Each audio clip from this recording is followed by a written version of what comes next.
Новая Ристер-рента или государственная пенсия станет привлекательнее. Никто не хочет в старости остаться без средств к существованию. Тем не менее, интерес к ристерной пенсии ограничен. Это признали и политики после того, как защитники прав потребителей в течение многих лет требовали реформы. Теперь экспертная комиссия хочет улучшить ситуацию. Всем привет! Вы находитесь на канале Переселенец, и сегодня я вам об этом расскажу.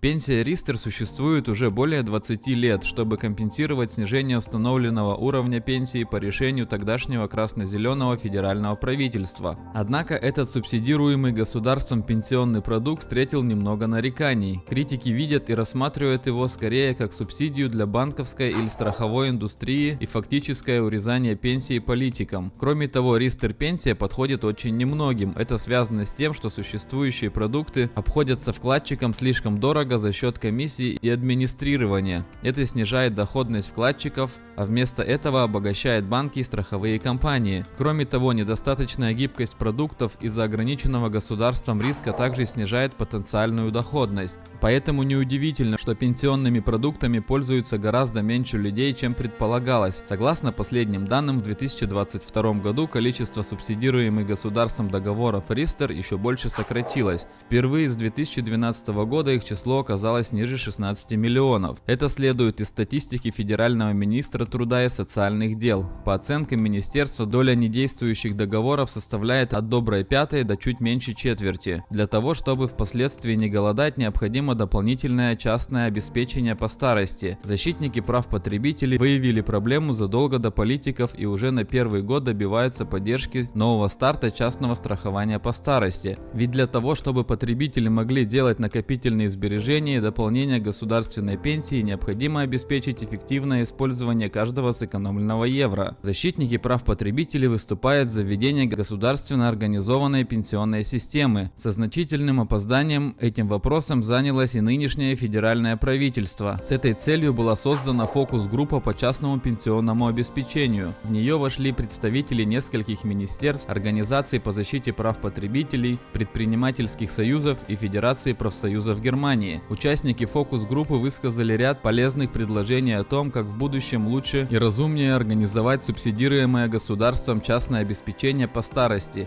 Их главная цель – открыть для широких слоев населения простое, прозрачное и эффективное предложение по обеспечению уровня жизни после выхода на пенсию. Этого можно достичь и в последнюю очередь за счет повышения качества продукта. Вот основные положения. Необходимо сделать возможными более перспективные инвестиции с более высокой доходностью. С этой целью группа экспертов предлагает создать накопительный пенсионный счет без гарантийных требований, в рамках которого пенсионеры смогут инвестировать в фонды и ETF, в том числе и другие подходящие классы активов, ориентированные на реальную стоимость. В отношении тех, кто придает большое значение безопасности, большинство членов фокус-группы рекомендует предлагать продукты с гарантиями. Стоимость соответствующих продуктов должна быть снижена. Для этого фокус-группа рекомендует повысить стандартизацию требований к ним и усилить конкуренцию между поставщиками. Поэтому должны способствовать, например, простые недорогие варианты переключения на этапе накопления и перед этапом выплаты. Необходимо разработать и внедрить расширенную процедуру сертификации всех частных пенсионных продуктов, возможно на конкурсной основе, по аналогии с тем, как это делается в Швеции. Такая процедура могла бы обеспечить прозрачность учета качественных и количественных критериев, включая диверсификацию рисков, затрат и гарантии. Государственная поддержка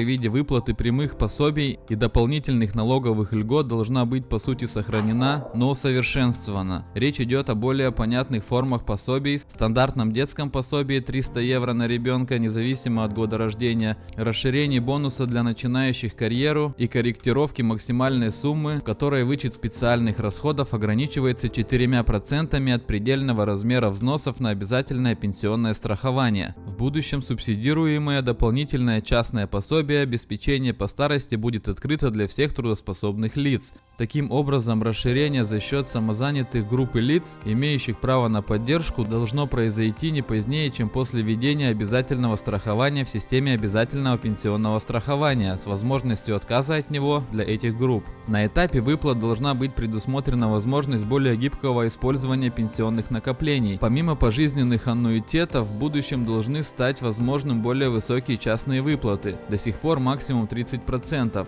Планы выплаты инвестиций в недвижимость, принадлежащую владельцу, последнее уже возможно при определенных условиях. Кроме того, следует рассмотреть возможность использования всех средств негосударственной пенсии, например, для отсрочки полного изъятия обязательной пенсии по старости или, возможно, для накопления баллов в рамках обязательного пенсионного страхования. Рекомендации по новому субсидируемому частному пенсионному обеспечению по старости должны быть также включены в существующий профиль РИСТЕР в той мере, в какой это возможно с юридической точки зрения, поскольку существующие договоры могут быть изменены только на основе консенсуса между договаривающимися сторонами. Другими словами, они должны быть переведены на новую концепцию согласия клиентов. И последнее, но не менее важное. Ристерская пенсия больше не должна называться ристерской, однако предложения фокус-группы не предусматривают нового названия пенсионных продуктов. Вот такие предложения, так что пока ничего не решено. Теперь федеральному министру финансов предстоит разработать конкретное предложение по реформе, учитывающее рекомендации фокус-группы. Законодательное оформление должно произойти в течение 2024 года. Развивать финансовое образование. Помимо того, экспертная комиссия также отмечает, что в Германии существует проблема низкой финансовой грамотности и связанного с ней отсутствия планирования пенсионного обеспечения. Люди с низким условием финансового образования с меньшей вероятностью будут планировать и откладывать средства на старость. Вероятно, не помешало бы развивать финансовое образование своих граждан с раннего возраста.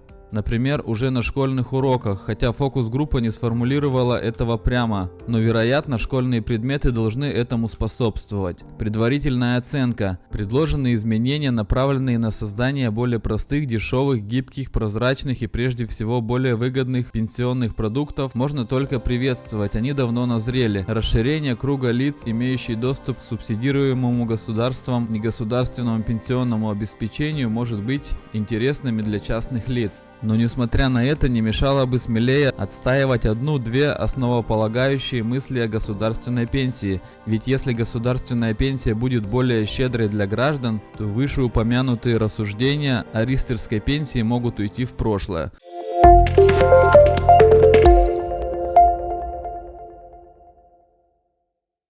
Ну вот и все, вот такая была сегодня новость. Подписывайтесь обязательно на канал, ставьте лайк этому ролику и всем пока!